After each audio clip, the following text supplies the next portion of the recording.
Bhavnagar Rajkot highway road ઉપર નારી ચોકડી નજીક શહેરની બહાર જઈ રહેલી સફેદ કલરની સેન્ટ્રો કારમાં અચાનક આગ લાગવાની ઘટના ઘટી હતી, જેને પગલે ફાયર વિભાગને જાણ કરવામાં આવી હતી।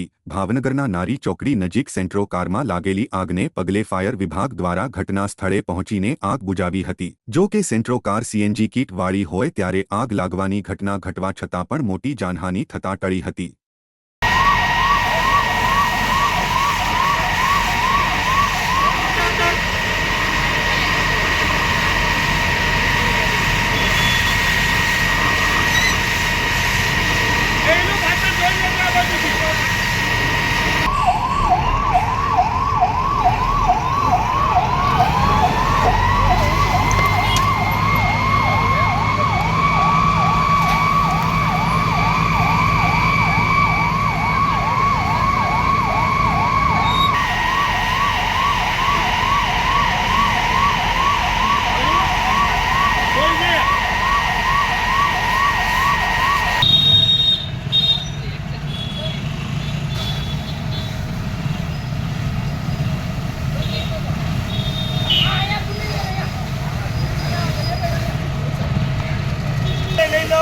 ગાડીનું માલિકનું નામે લઈ લો, બધું લઈને છે ને હવે થોડુંક પાણી કાઢી લો પછી ફોટા ફોટા પાડી લો, સમજાણું?